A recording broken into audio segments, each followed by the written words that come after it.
উন্নত চিকিৎসার জন্য ইনকিলাব মঞ্চের আহ্বায়ক ও ঢাকা আসনের সম্ভাব্য প্রার্থী শরীফ ওসমান হাদিকে সিঙ্গাপুরে নেওয়া হয়েছে। সোমবার দুপুর 1:15টার দিকে রাজধানীর এভারকেয়ার হাসপাতাল থেকে হাদিকে বিমানবন্দরের উদ্দেশ্যে নেওয়া হয়। সেখান থেকে তাকে এয়ার অ্যাম্বুলেন্সে করে সিঙ্গাপুর জেনারেল হাসপাতালে নেওয়া হয়। হাদির অবস্থা আশঙ্কাজনক উল্লেখ করে চিকিৎসকরা জানান, তার কন্ডিশনের কিছু রোগী অতীতে সুস্থ হয়ে ফিরে এসেছেন, তাই তারা এখনও আশাবাদী। FM বাইজিদের রিপোর্টে বিস্তারিত। জুলাই যোদ্ধা ইনকিলাব মঞ্চের মুখপাত্র ও ঢাকা ৮ আসনের স্বতন্ত্র প্রার্থী শরীফ ওসমান হাদিকে নিয়ে উন্নত চিকিৎসার জন্য সিঙ্গাপুরের উদ্দেশ্যে হযরত শাহজালাল আন্তর্জাতিক বিমানবন্দর থেকে বিমান উড্ডয়ন করে দুপুর 1টা 50 মিনিটে। এর আগে দুপুর 1টা 10 মিনিটে এভারকেয়ার হাসপাতাল থেকে বিমানবন্দরের উদ্দেশ্যে রওনা দেয় হাদিকে বহনকারী অ্যাম্বুলেন্সটি। হাদির শারীরিক অবস্থার কোনো পরিবর্তন হয়নি বলে জানিয়েছেন তার চিকিৎসায় গঠিত মেডিকেল বোর্ডের সদস্য ডাক্তার আব্দুল আহাদ।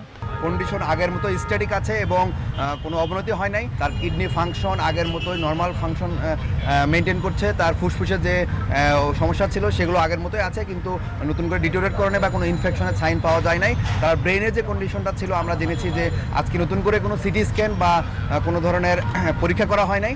তবে তার ব্রেনের যে নর্মাল আগের যে কন্ডিশন ছিল, তার পিউপিলটা যেভাবে ছিল আগের মতো তার GCS 3 আছে। তবে রেফার করার জন্য তার যে শারীরিক অবস্থা সেটাতে কোনো বাধা নেই বলে আমরা জেনেছি। প্রধান উপদেষ্টার স্বাস্থ্য মন্ত্রণালয় বিষয়ক বিশেষ সহকারী অধ্যাপক ডাক্তার মোহাম্মদ সাইদুর রহমান জানান, ওসমান হাদির চিকিৎসা সংক্রান্ত সব ব্যয় রাষ্ট্রীয়ভাবে বহন করা হবে। সিঙ্গাপুর জেনারেল হাসপাতাল এবং এভারকেয়ার দুই কর্তৃপক্ষ যখন সন্তুষ্ট হয়েছেন যে উনি 4 ঘন্টা ফ্লাইট করার জন্য উপযোগী, তৎক্ষণাৎ আমরা ওনাকে আসলে শিফট করিয়েছি।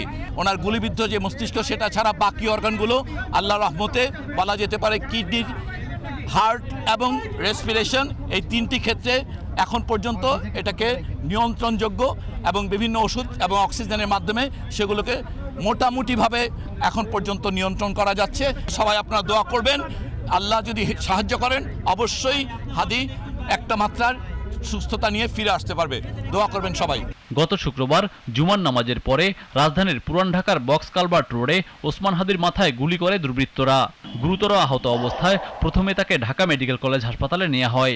সেখান থেকে পরে তাকে এভারকেয়ার হাসপাতালে নেওয়া হয়। এরপর থেকে এই হাসপাতালেই আইসিইউতেই চিকিৎসাধীন ছিলেন Hadi. FM Bayezid, GTV news, Dhaka.